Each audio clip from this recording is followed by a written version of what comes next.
Welcome in again, everybody, to another edition of Thursdays with Phillip on the Auburn Undercover podcast. Phillip, how we doing today? I'm doing good for an old guy.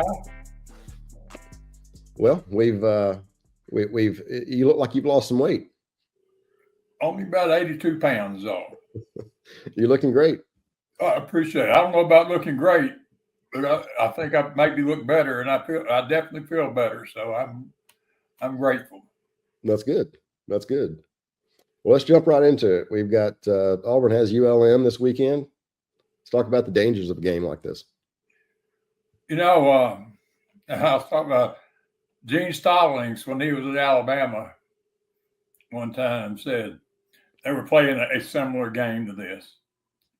And he said, "You think these games don't matter? Try losing one." That's right. And Auburn and most teams, but Auburn has come really close to losing some of them over the years. I guess the most recent being having to go to overtime to beat Jacksonville State in 2015. And I'll never understand. You know, I see coaches in games like that sometimes. They've kind of controlled the game, and they start.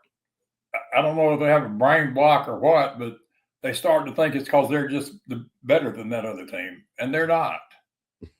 But Jacksonville State's quarterback, Auburn had a terrible time attacking him all day.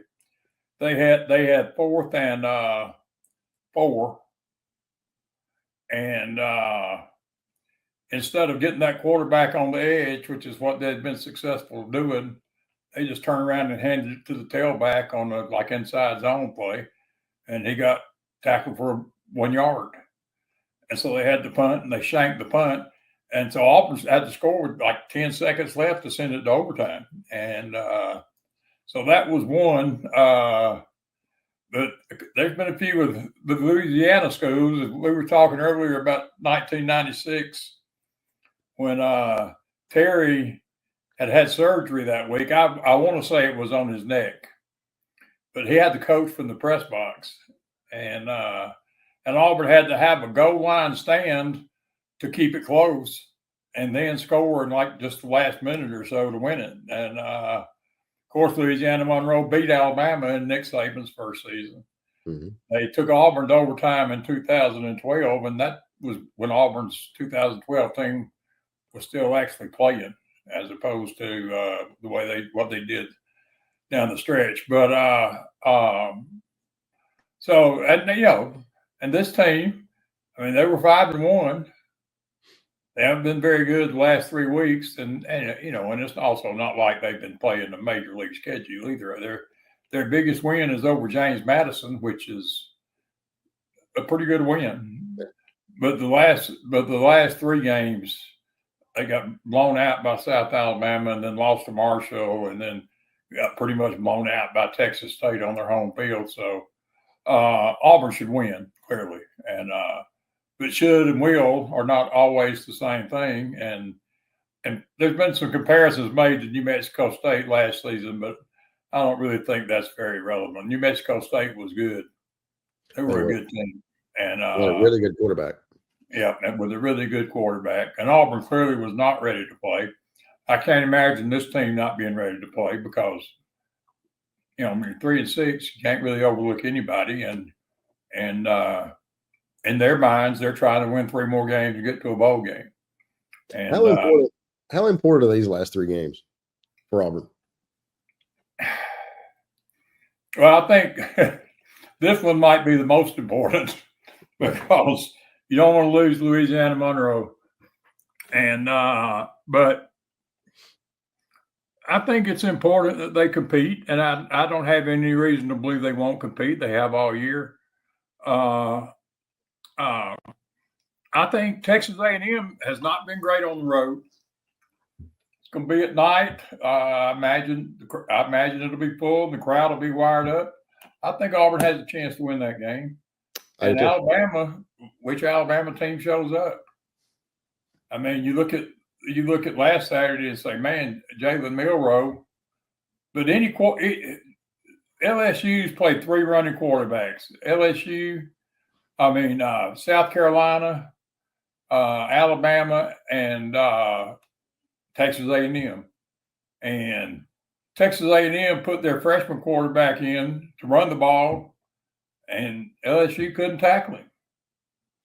And you would have thought with 2 weeks to get ready, they would have had a good plan for dealing with Milrose running, and they clearly didn't. No, clearly not. And they beat South Carolina thanks to a highly questionable penalty on a pick six, but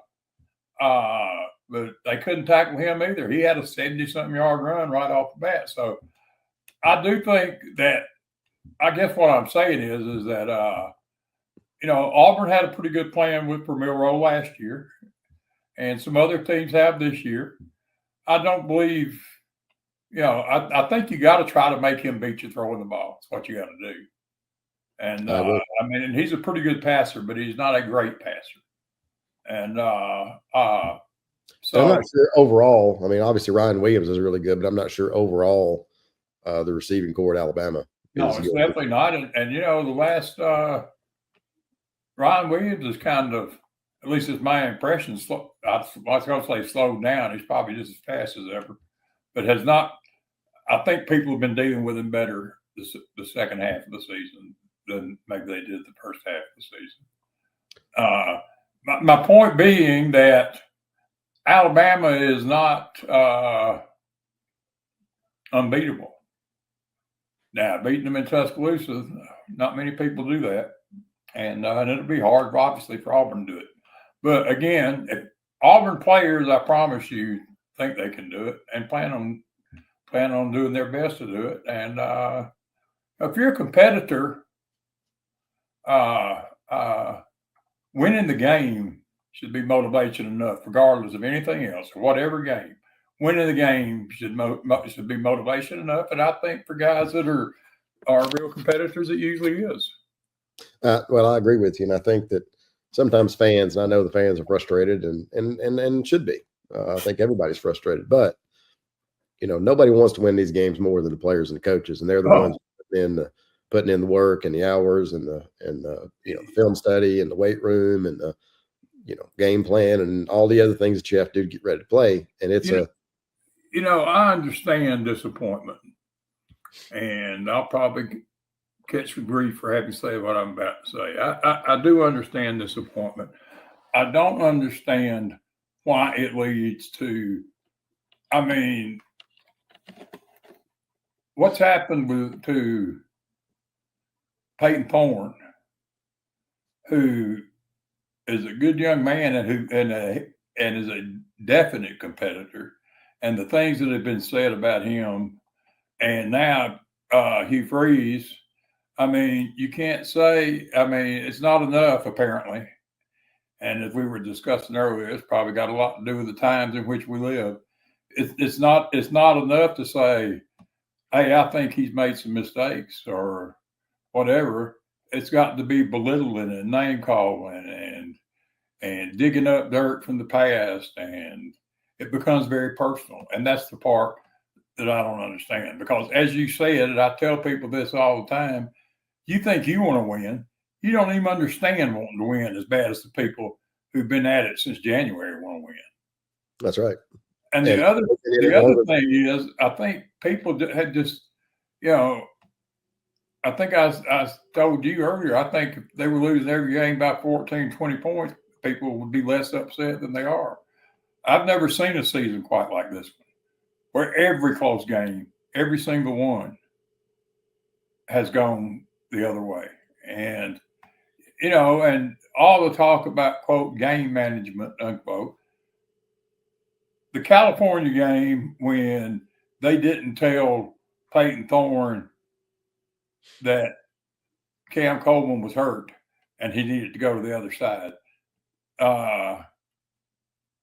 that contributed to what happened in that game. And I, to this day, don't understand how that could happen when you got direct connection with the quarterback. All you got to do is tell him. That's right. But he had a they had, and probably still do, they had an automatic check that if Coleman was covered one-on-one, throw a jump ball. And that's what he tried to do, but Coleman couldn't even lift the shoulder. So it got intercepted.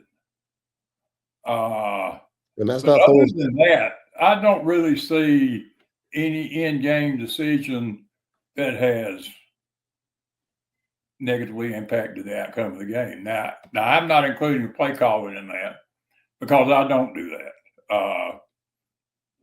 I can see whether play works or not, but it's kind of always seemed kind of unfair to me to say, what a stupid call because it didn't work.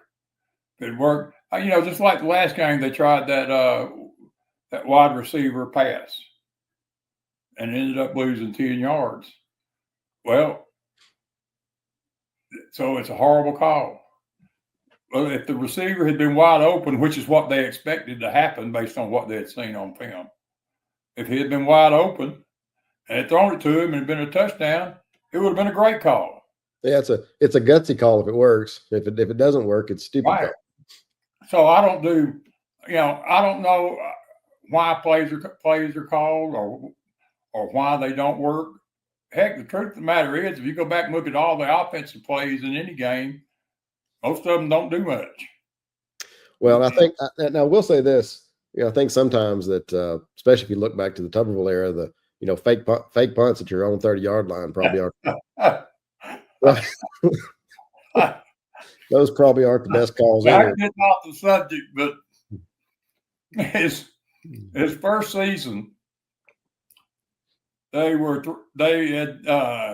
their first 3 games, beat LSU 41-7 in Tiger Stadium, and then they lost in overtime to Ole Miss, and Ben Leary got hurt, and Jeff Klein was the starting quarterback, and he threw a pick 6 on the first play of the Tennessee game. Well, later in that game, they called a fake punt, and it was a pass, and sure enough, the receiver was uncovered down the field, but Duval's pass looked like a punt, and the Tennessee defensive back went all the way from one hash mark beyond the other hash mark to knock it down. That's how much time he had to get there. And when Duval got to the sideline, Tuberville told him, throw the damn ball, to which Duval answered, I'm not an effing quarterback. And that's when he got banished to the locker room during the game. Only time I've ever seen that. Okay, well, I remember you remember Ben Lear and Noah Mazzoni. If I remember right, but Mazzoni and I were talking one day, and he said, I'm a really good coach. I said, is that right? He said, yeah. He says, Ben Lear. He said, it's the first time in the history of the SEC that a statue is one quarterback, but one player of the year. Right, that's all SEC. He won player of the year. I'm sorry, yeah. Well, first time a statue's ever been all SEC, and but Mazzoni was a good coach. One of my absolute all-time favorites. I love talking to him. He told me after that Tennessee game I'm talking about, I went by and visited with him on that Sunday, which we used to do. And I'm sitting there, and he said, my daddy called me this morning. I said, well, that's good. He said, yeah. He said, I thought he was going to tell me, he was going to boost me up because his daddy was a coach, He was going to boost me up and try to lift my spirits. And I said, well, what did he say? He said, son, you mean to tell me you had a whole week to come up with the first play of that game? That's the best you could do?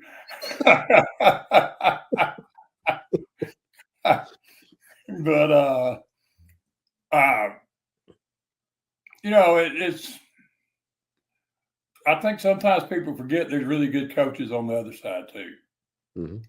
And when you call a play and they call a defense, sometimes they win. Well, and it's like we talked about before. I mean, Auburn's former coach, Potato King, thought he was going to outcoach everybody. And in the SEC, in the SEC, you're probably there aren't you aren't going to outcoach many people. You better get better players is what you better do. I mean, which Freeze is well on the way to doing. And now, and here's the thing, the whole transfer portal thing.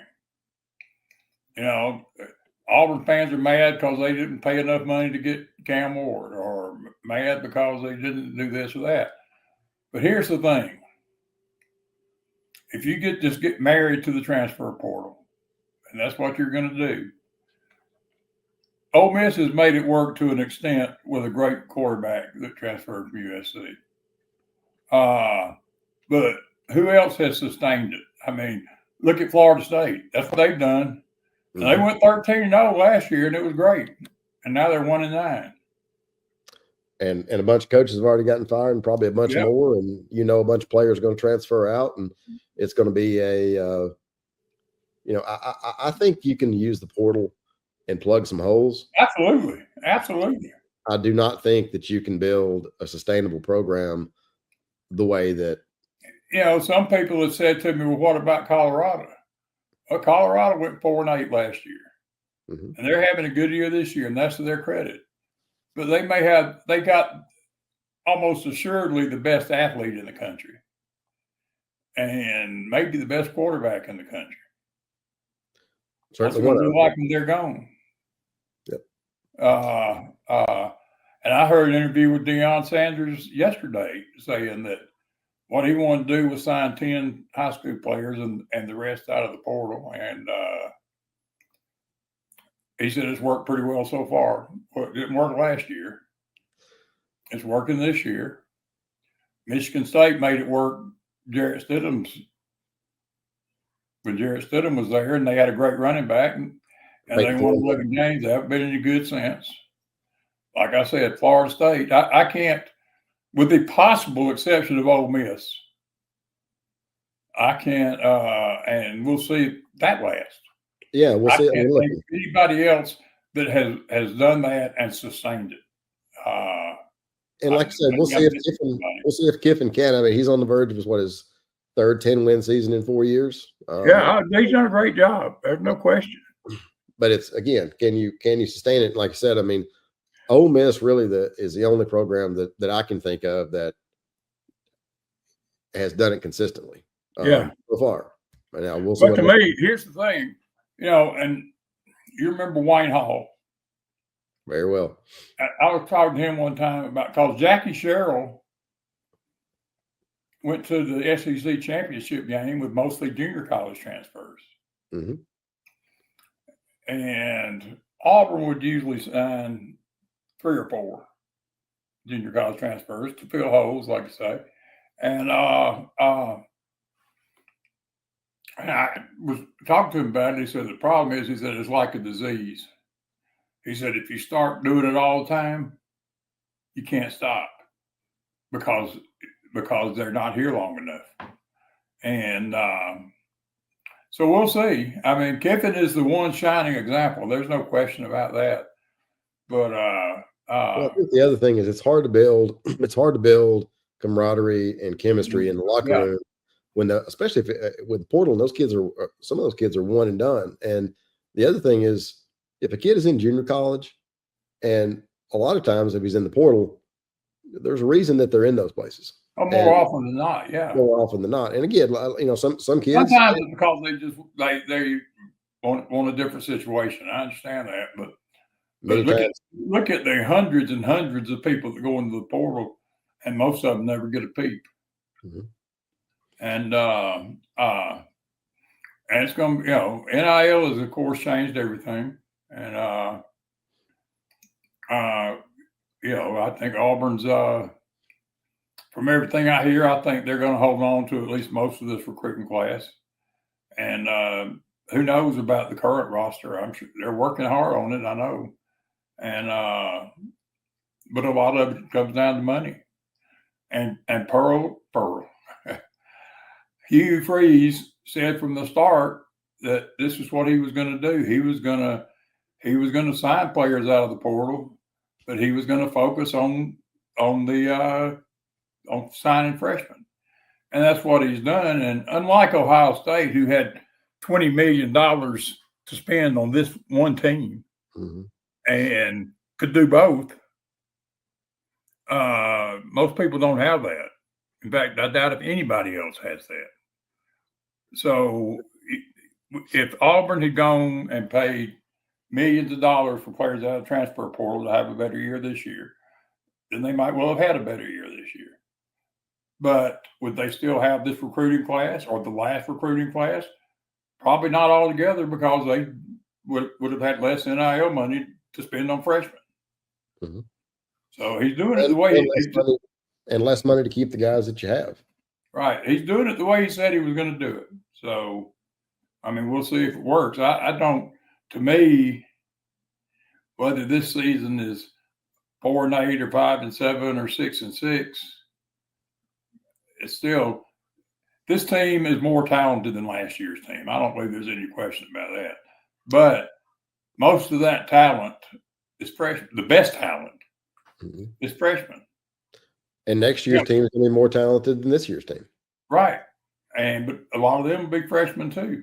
But they just have not been able to finish, haven't been able to make the crucial plays or not give up at the crucial plays. I mean, as good as the defense has been under the circumstances, 270-plus yard passes, one for a touchdown by Oklahoma and one down to the 1 yard line by Missouri, cost them 2 games. They win both of those games if those long passes don't happen. Of course, also against Missouri, they win if a normally reliable receiver doesn't let a pass go right through his hands. A perfect pass, might I add, go right through his hands. It would have made the score 24-6, and it would have been over. I doubt if that had happened. I doubt they would have ever gone back to their shot up their quarterback's ankle and put him back in the game. Which I still question the wisdom of that, because he hasn't been the same since. No doubt. And as we're talking about quarterbacks, let's talk about Auburn's quarterback situation. Peyton Thorne's obviously been hurt. He's been up and down all season. What are your thoughts as we get ready to? Well, I think all quarterbacks get too much blame and too much praise at times. And I also think the same about coaches, that somehow coaches are supposed to have a team that never makes a mistake, and nobody has that team. It's just that when you got as little margin for error that Auburn does, the ones you do make are glaring. And but to answer your question about quarterbacks, when I heard you say Wednesday morning that he was concerned about the way Peyton threw in practice, I'm guessing here now. Let's make sure everybody knows this is a guess, a Phillip guess. It is not knowledge of anything. But my guess is that if you don't play him because he's hurt, and then you win this game, and then you get to Texas A&M, and if you think he gives you the best chance to win, it'll be easy to go back to it. If you don't play him, if you just bench him for the second time, then to me, that's the end of it. And it's hard to go back after one time, much less twice. Yeah. So that's what I think is going on myself. And I don't doubt that he's not 100%. And he made a mistake in the Vanderbilt game by not telling him, because the long pass to Cameron Coleman that was 15 yards short and should have been a touchdown came right after he hurt his shoulder. I mean, which didn't surprise me, because it didn't make sense. And so that's kind of my guess at what's going on. Not kind of my guess, it is my guess, but I could be wrong. Peyton could be out there to start the game Saturday. I don't know. But, the next option would be, I'm sure, Hank Brown, who looked great against New Mexico, not so much against Arkansas. I mean, how much has he progressed since then? I don't know. And Walker White has been on the scout team most of the year, and he can play now and still be redshirted. But I think it's unlikely that he would be ready to go in and play and lead the team himself.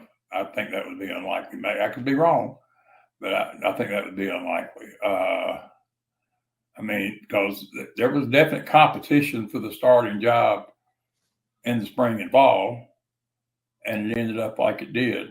And I think they think Walker White has a chance to be a great quarterback.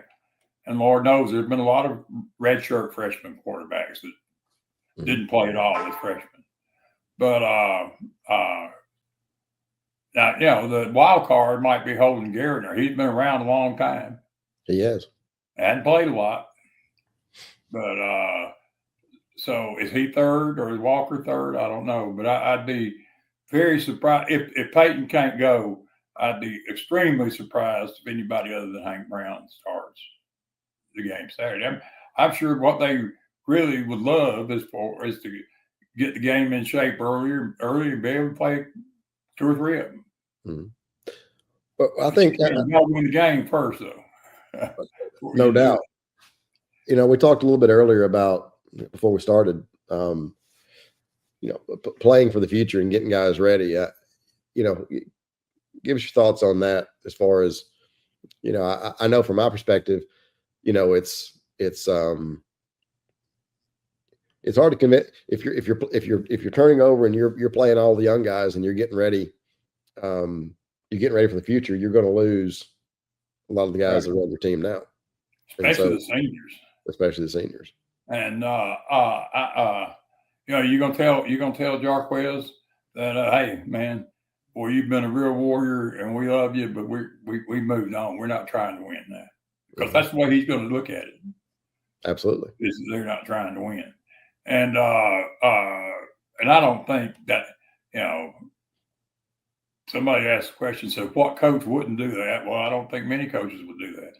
Now, if they got some younger guys that they believe are ready to compete on the offensive line or wherever, I wouldn't be surprised to see them try to get them some snaps. But as far as just throwing the quarterback away and saying we're going to play these other 3 quarterbacks and see who can help us next year or this, that, I don't see that happening. Mainly because, as we talked earlier, there's still something to play for, and I just don't see that happening. I really don't. I mean, are you going to I don't care, who does what Saturday. You going to throw one of those young guys out there against Texas A&M and then at Alabama? That usually doesn't go very well. No, it usually doesn't go very well, and it's certainly not likely to be a confidence building thing. It's probably more likely to be the opposite. Mm-hmm. So it'll be interesting to see. And like I said, maybe Peyton is. I'm sure he is hurt, but your shoulder problem is your throwing arm. That's a pretty difficult situation. You're not 100%. And if it was his left arm, it'd just be a matter of how much pain did he take. But your right arm, you throw potential touchdown passes 15 yards short. And, Chris Todd went through a similar thing in the year. He broke a lot of Auburn records, but there was a point in there where at LSU and a couple of others where he couldn't throw, but he tried anyway. So, they said they asked Peyton if he was okay, and he said he was, but most players are going to say that. Mm-hmm. So I don't know. I'm sure the trainer looked at it and probably said there's no damage. So really, the only thing you can know is what he tells you until he shows you, and he did. And he did. And by the time they had, I think right after that's when Vanderbilt had like a 9-minute drive. So there wasn't. They hardly had. I think they had the ball 4 times total in the second half in that game. It's hard to win doing that. Well, you can't. You can't. And if you had told me they were going to shut down the quarterback like they did and not let him run at all, I would have thought they were going to win fairly convincingly.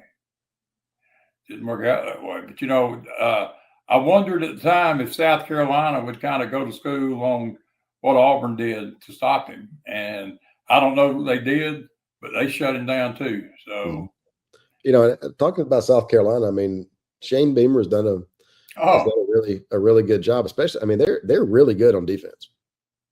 I mean, yep. And Howard Loggins is probably doing more with less on offense, but defensively they are very talented. Oh, their edge rushers are top level, obviously, and really, they really ought to have one loss. Yeah, I mean, they had LSU beat, and then they called the ticky tack personal foul because got blocked, or I should say bumped, the quarterback who was starting to pursue the play. They say that's the rule. I don't see how that can be the rule. You got to, if the guy's running down the field and the quarterback's going to chase him, you just got to let him go. I didn't understand that. And then after they got the onside kick against Alabama, I mean, they only needed like 10 yards to win the game, or to have a kick at winning the game, and they didn't get it. But so they lost by 2. After they also missed an open receiver on the 2-point conversion that would have tied it.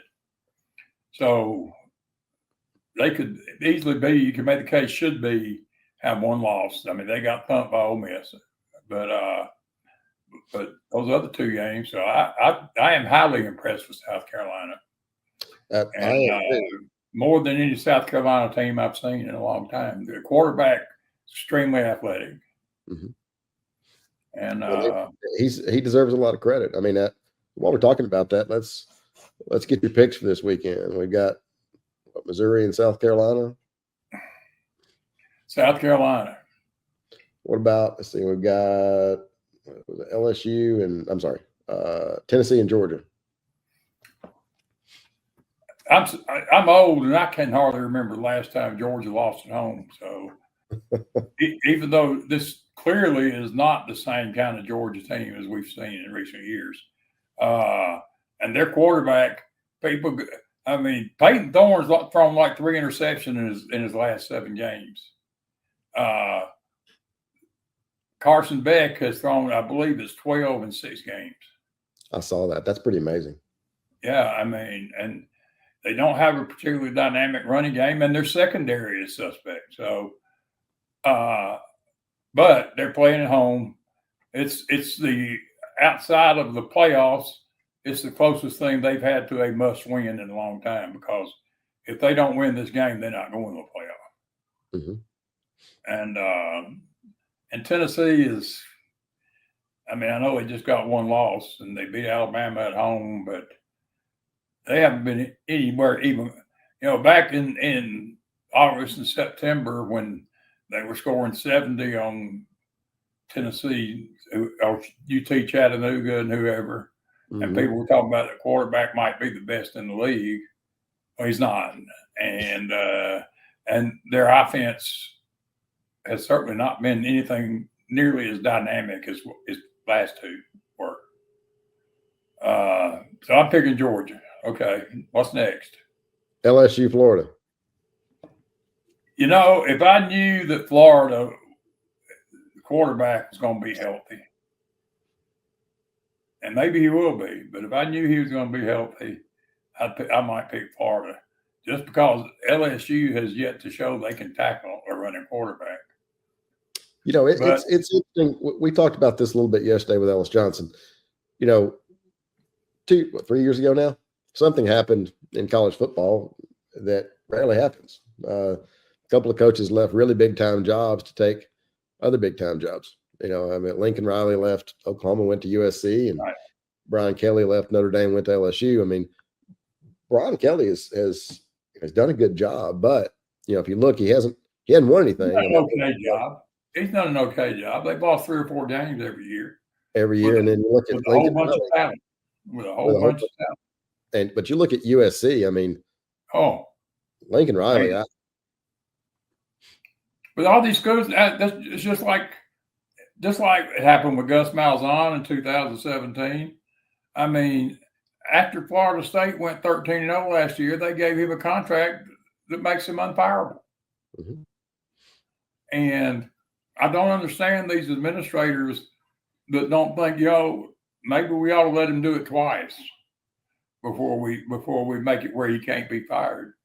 But they were scared he was going to Alabama, and I don't know if that was ever close to happening or not. I don't really think it was. I think Alabama had their guy from pretty much the start, and Kellen DeBoer, if he could get him.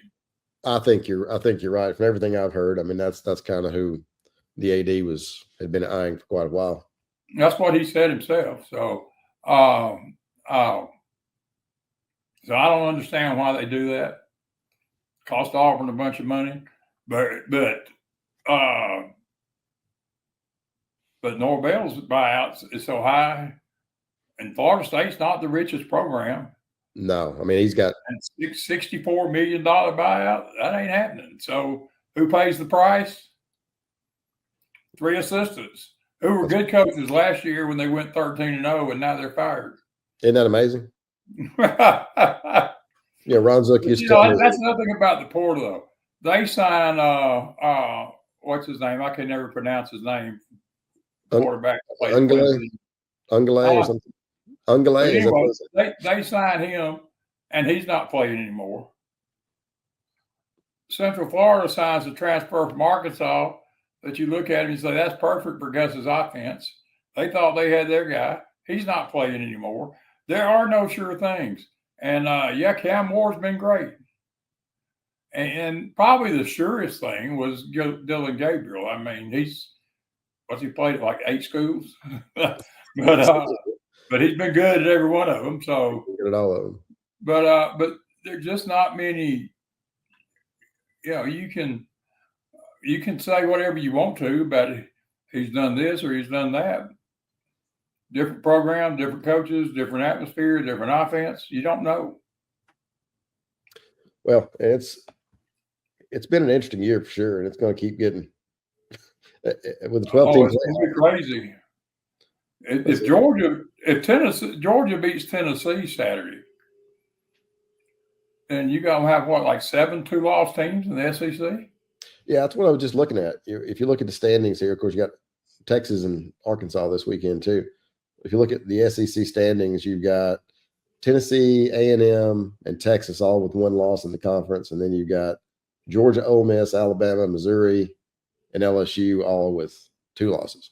So if Georgia beats Tennessee, that'll be Tennessee one of those 2-loss teams. And it wouldn't shock me at all if A&M beat Texas in the last game of the year. No, here's the thing, and I wrote about this Wednesday morning too. I have for years said I didn't believe that the committee was affected by brand names. But then I look at Texas number 3, and they have not beaten one single ranked team. Not one. The only one they played, they got blitzed by Georgia. And yet they're number 3. For those who don't know Texas' schedule, we'll run through it real quick. Colorado State, at Michigan, UTSA, Monroe, Mississippi State, Oklahoma and the Red River. They got pounded by Georgia, as you mentioned. Barely beat Vandy, beat Florida, and they've got Arkansas, Kentucky, and A&M left. I mean, you look at the schedule going in, it looks like a pretty hard schedule. You look at the schedule after 9 games. But in the end, at the most, they're going to have 1 ranked win if they beat. But to me, the whole thing, and the first time I ever heard the term, I said that's a prescription for disaster. It's this whole eye test thing. That's their way around it. But it's always fun to hear the chairman come out and talk. He was asked yesterday why BYU and Indiana jumped over Tennessee. He said, "Well, they both had great wins Saturday." Well, Indiana barely beat Michigan, who is now 4-5, and they barely beat. And then BYU barely beat it in the eyes of Utah. Didn't really beat Utah, who's also 4-5. It's hard to call those great wins. Well, but they call it whatever they want to because there's no real criteria. And I think that's a great weakness of the – I'm not a fan of computer rankings, but, there are certain criteria the basketball selection committee is required to give strong consideration to. I think there ought to be some of those same kind of criteria in the football selection process too, because right now it's just, hey, I think they look great. And so I'm going to vote for them. And but the other thing, this whole weekly rankings thing which is nothing but a money-making thing for ESPN. That's all it is. That's all it is. Because as we have saw even in the 4-team playoff, it frequently changed dramatically between the next to last week and the last week. And that was that was not an uncommon occurrence. No, look what happened to, was it Baylor and TCU, right? Yes. That were like 2-3 or 3-4, and they both won by like 50 points in their last game, and then they were 5-6 and out. So, I mean, it's like you said. I mean, I just pulled up. You can't go totally by record. Now, that's just like Texas is an example of it. I don't think they ought to be number 3. But they might be the best team in the country for all I know. But they haven't had an opportunity to prove it. And they could have scheduled more difficult games, but they didn't. And for some reason, the SEC schedule makers took better care of them than anybody. Well, I think the other thing, you look at, we talked about earlier, the conference overall, where the standings are. I mean, I'm looking at the Big Ten right now. I mean, once you get past, Indiana 7-0, you've got 4 teams, and everybody else. I mean, if you look down nobody outside of Indiana, Oregon, Ohio State, Penn State, everybody else has at least 4 losses. And most of them have more than that. I mean, you look down, Iowa, Minnesota, Illinois, Wisconsin, Washington, Michigan, UCLA, Nebraska, Rutgers, Michigan State, Northwestern, USC, Maryland, Purdue. None of them are any good. No. The best one is probably Minnesota, which is why I don't think the top they ought to have 4 of the top things in the playoff. But there is a lot of years there's a question. There is zero question this year about what the strongest conference in the country is. I mean, zero. None. I mean, if you really look, look, the guy in Indiana, they've done a terrific job. No question. They've done a great job. But at the end of the day, here's my question always about those kinds, just like it's been my question about Clemson a lot of times.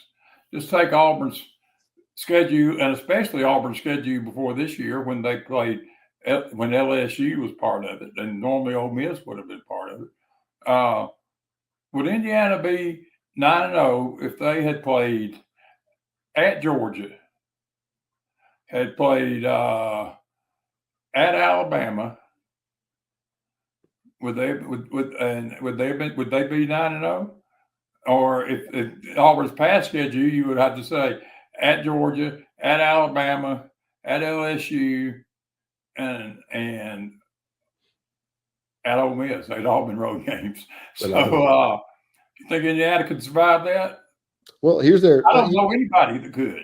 And so if you just go, supposedly this committee was not supposed to just go by records, but it looks like to an great extent that's what they're doing. And then, like I said, what's Texas doing number 3? I really don't get it, but I also don't get why. I mean, I understand Ohio State, but Penn State hadn't really beat anybody. Well, listen to Indiana's schedule. I mean, you've got FIU, Western Illinois, UCLA, Charlotte, Maryland, at Northwestern, Nebraska, Washington, Michigan State, Michigan, and then they end up with Ohio State and Purdue. So they're going to finish 11-1, and in the playoff without beating anybody any good, and didn't play anybody that was any good, except Ohio State, who will beat them. Who will beat them probably soundly, if I had to guess. Yeah. So if Ohio State doesn't, but that's the difference in those conferences in the SEC. You say, well, if they can beat Ohio State, well, that'll still just be one good win. and it's nothing like going through the gauntlet for most SEC teams. Like I said, for some reason, Texas kind of got taken care of. Well, if you look at the rest, if you look at the rest of the SEC, I mean, let's just take LSU for example. That schedule. I mean, you open up with USC, Nicholls, South Carolina, UCLA, South Alabama, Ole Miss, Arkansas, A&M, Alabama, Florida, Vandy, and Oklahoma. I mean, that's. Well, I tell you what, Oklahoma. I knew Oklahoma wasn't going to be very good, and to be honest with you, after they played Auburn, even though they won, I left that game thinking they weren't very good, and they're obviously not very good. But on the other hand, they had Missouri beat. Yeah. Missouri's been. Auburn had them beat. Oklahoma had them beat. But they keep surviving. I'll say this. I like Eli Drinkwitz a lot. I think he's done a great job. But I think sometimes that, you look at certain teams tend to lose close games. And I'm not saying that's always the case. I do think Auburn's been snake bit this year. But typically over a period of time, those teams that win close games, most of the time that has to do with being well coached over the long term. But not always. I don't know that, for instance, when they throw a slant pattern and it goes for a touchdown, I don't necessarily know if that's. I'm just saying. No, I guess what I'm saying is overall, if you consistently win close games, then you're doing something right. I wouldn't argue that, but and your players are doing something right. That's the only thing I keep getting back to. It's not always some and somebody talked again, going back to that wide receiver pass, and said, why wasn't he coached to throw the ball away? Well, I can just about guarantee you that he was. Mm-hmm. But he didn't do it. And that happens in every game. Just because somebody screws up does not mean they weren't coached to not screw up. Well, if you've watched Nick Saban or Jimbo or Rick Trickett or anybody like that on the sidelines, you can figure out that certain players didn't do what they were supposed to do. Yeah, exactly. Jaden Waddle probably cost Alabama the Iron Bowl in 2019 by being asleep back there and can't see that the defense is coming back on the field and just stays out there, and they got 12 people on the field, and Auburn gets the first down, the game's over. Because if Alabama got the ball back, they hadn't covered. Were the words of Kevin Steele, they had 3 and we had 2 that could cover them. And that's a problem. It is. Speaking of and we can end on this. Speaking of the 2019 Iron Bowl, Bo Nix seems to be headed in a really positive direction in the NFL. It's got to be good for. Boy, what a crushing blow for him Sunday. I mean, he takes them all the way down to a chip shot field goal to win the game, and it gets blocked. How many blocked field goals do you ever see in the NFL? Not many. And certainly not. But apparently, I didn't see the replay. Apparently, they said the left guard just got completely blown up. Guy just ran slap over him. And that's certainly not something you see in the NFL very often. Not very often at all. But he's for a rookie quarterback, and he's got a really good coach. Yeah. You got new ownership with the Broncos, but they've certainly invested a ton of money, and they've got a ton of money to invest. So they built a new facility, and obviously, Sean Payton obviously watched a lot of Bo Nix. I'm sure all the whole month of December, or up until the draft, and said, "This is the guy that I want for what I like to do." And they won 5 games. I mean, and really had a. I mean, they could be if you had a good year. Could be at 7 wins pretty easily. Yeah, I mean, he's had a good year for a rookie. I mean, he's been a lot better than some others that were first round draft choices in the last couple of years. And I mean, Caleb Williams isn't doing anything special at all. You know, who's the Colts quarterback that came from Florida? If you hadn't asked me, I could have told you. The kid in Anyway, DC. The kid. you The know, kid his with last year in the. Florida, they won 4 games. Yeah. And if I'm an NFL team looking to draft somebody, and this guy is a first-round draft choice quarterback, then I've got to look real hard at why they only won 4 games. If he's your quarterback and you need somebody as a leader, and you know his college team wins 4 games his last year, that's to me that's a red. I agree. Not 100% of the time, but I mean, and then you get guys like the Ohio State quarterback that's at the Texans. I mean, he was great right out of the box. Yeah. And speaking of that, did you happen to watch any of the Detroit Lions Texans game Sunday? A little bit. Detroit turned the ball over 5 times. They were behind 23-7 at the half, and they still won. Hard to win with 5 turnovers. I saw somewhere it's the first time since 1971 that an NFL team has turned the ball over 5 times and still won. You know, Dan Campbell deserves the head coach of the Lions. For those who don't know, has done a tremendous job. And he was, by the way, for all these people, Dan Campbell was never a quarterback. I mean, I'm sorry, was never a coordinator. He was a tight ends coach when he got that job, and it was, you know, so don't all these guys think, well, he was never this, he was never that. I mean, if you're a head coach, if you can be a head coach, you can be a head coach, and you don't necessarily have to be a coordinator.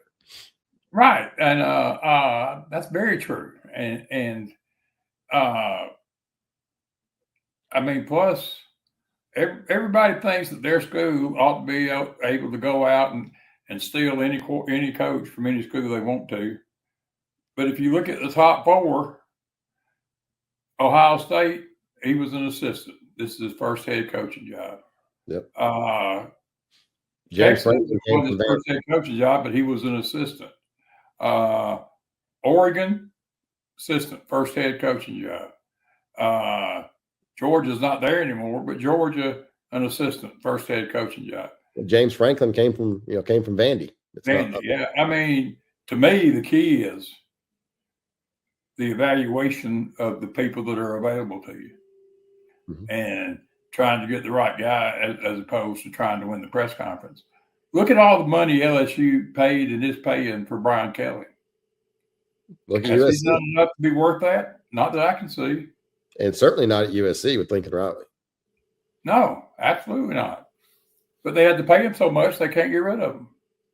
You know, there's no magic formula. No coach has a magic formula. Well, the magic formula is signing better players. Exactly. That makes you a whole lot better coach.